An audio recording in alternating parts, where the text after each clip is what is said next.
Pen drive viral ವಿಚಾರದಲ್ಲಿ ಇಬ್ಬರನ್ನ ವಶಕ್ಕೆ ಪಡೆಯಲಾಗಿದೆ. ಒಬ್ಬ ಚೇತನ್ ಹಾಗೂ ಮತ್ತೊಬ್ಬ ಆತನ ಸ್ನೇಹಿತ ಲಿಖಿತ್ ಅಂತ. ಓಕೆ, ಹೆಸರು ಲಿಖಿತ್, ಮತ್ತೊಬ್ಬ ಚೇತನ್. ಎಸ್ಐಟಿ ತನಿಖೆಗೆ ಒಂದು ವಶಕ್ಕೆ ಪಡೆದುಕೊಂಡಿದೆ.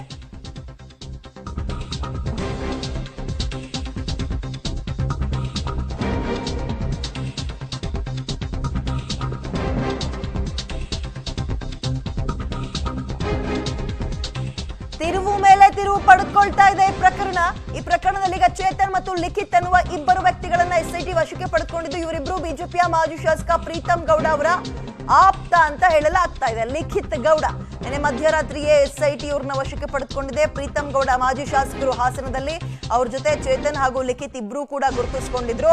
ಆರಂಭದಲ್ಲಿ ಕಾಂಗ್ರೆಸ್ ಕಾರ್ಯಕರ್ತರೇನೋ ಅಂತ ಅನುಮಾನ ಇತ್ತು. ಲೀಕ್ ಮಾಡಿರೋದ್ರ ಹಿಂದೆ ಕಾಂಗ್ರೆಸ್ ಕೈವಾಡ ಇದೆಯೇನೋ ಅನ್ನೋ ಅನುಮಾನ ಇತ್ತು, ಆರೋಪ ಇತ್ತು. ಕಾರಣ ಜೆಡಿಎಸ್ ಮಾಡ್ತಾ ಇದ್ದಂತಹ ಆರೋಪದ ಹಿನ್ನೆಲೆಯಲ್ಲಿ, ಕೊಟ್ಟಂತಹ ಹೇಳಿಕೆ ಹಿನ್ನೆಲೆಯಲ್ಲಿ.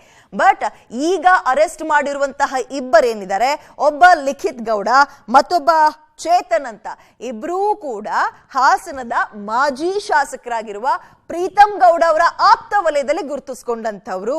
ಹೆಚ್ಚಿನ ಡೀಟೇಲ್ಸ್ ನಮ್ಮ ಪ್ರತಿನಿಧಿ ಶಶಿಧರ್ ನೀಡ್ತಾರೆ. ಶಶಿಧರ್, ಇಲ್ಲಿ ತನಕ ಎಸ್ಐಟಿ ಮೇಲೆ ಜೆಡಿಎಸ್ ಬೆಟ್ಟು ಮಾಡಿ ತೋರಿಸ್ತಾ ಇತ್ತು, ಅನುಮಾನದಿಂದ ನೋಡ್ತಾ ಇತ್ತು. ಪೆನ್ ಡ್ರೈವ್ ಲೀಕ್ ಮಾಡಿರೋದ್ರ ಬಗ್ಗೆ, ಹಂಚಿಕೆ ಮಾಡಿರೋದ್ರ ಬಗ್ಗೆ ತುಟಿಕ್ ಪಿಟಿಕ್ ಅಂತಿಲ್ವಲ್ಲ ಅಂತ.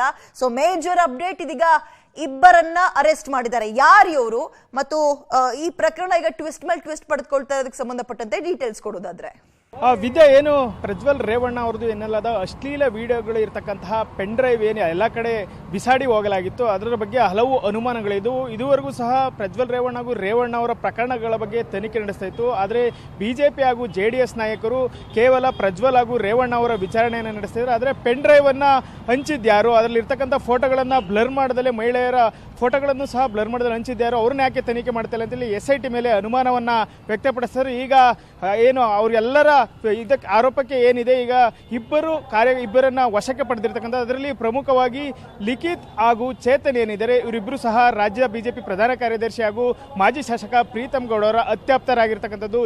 ಲಿಖಿತ್ ಏನಿದ್ದಾನೆ ಯಾವಾಗಲೂ ಸಹ ಪ್ರೀತಮ್ ಗೌಡರ ಬಳಿ ಗುರುತಿಸಿಕೊಂಡಿದ್ದ, ಅಲ್ಲದೆ ಪ್ರೀತಮ್ ಗೌಡರ ಚುನಾವಣೆಯಲ್ಲೂ ಸಹ ಸಾಕಷ್ಟು ಓಡಾಟವನ್ನು ನಡೆಸಿದ. ಅದೇ ರೀತಿ ಚೇತನ್ ಏನಿದ್ದಾನೆ ಹಾಸನದಲ್ಲಿರ್ತಕ್ಕಂಥ ಪ್ರೀತಮ್ ಗೌಡರ ಕಚೇರಿಯಲ್ಲಿ ಕೆಲಸವನ್ನ ಮಾಡಿಕೊಂಡಿದ್ದ.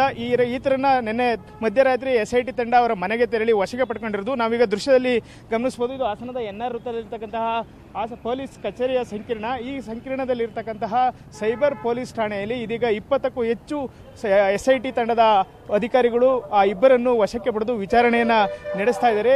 ನೀವು ಪೆನ್ ಡ್ರೈವ್ ಸಿಕ್ಕಿದಲ್ಲಿ, ಇದರ ಹಿಂದೆ ಯಾರಿದ್ದಾರೆ, ಈ ವಿಡಿಯೋ ಫೋಟೋಗಳು ನಿಮಗೆ ಸಿಕ್ಕಿದಲ್ಲಿ ಈ ರೀತಿ ಎಲ್ಲ ರೀತಿಯ ಮಾಹಿತಿಗಳನ್ನು ಅವರಿಂದ ಕಲೆ ಆಗ್ತಾ ಇದ್ದಾರೆ. ಅಲ್ಲದೆ ಇವರಿಬ್ಬರ ಹೆಸರು ಮೊದಲು ಯಾವುದೇ ಪೆನ್ ಡ್ರೈವ್ ಪ್ರಕರಣದಲ್ಲಿ ತಳುಕು ಹಾಕಿಕೊಂಡಿರಲಿಲ್ಲ.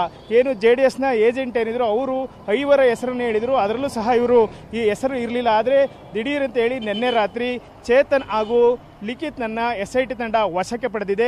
ಈಗ ಸೈಬರ್ ಪೊಲೀಸ್ ಠಾಣೆಯಲ್ಲಿ ಅವ್ರನ್ನ ಸಹ ಏನು ಕೂಲಂಕುಷವಾಗಿ ವಿಚಾರಣೆಯನ್ನ ನಡೆಸ್ತಾ ಇದೆ. ಯಾಕೆಂದ್ರೆ ಈ ಪೆನ್ ಡ್ರೈವ್ ಪ್ರಕರಣ ಏನಿದೆ, ಇದು ಇಡೀ ರಾಜ್ಯ ಅಲ್ಲದೆ ದೇಶದಲ್ಲೇ ಅಲ್ಲೋಲ ಕಲ್ಲೋಲವನ್ನು ಎಬ್ಬರಿಸಿತು.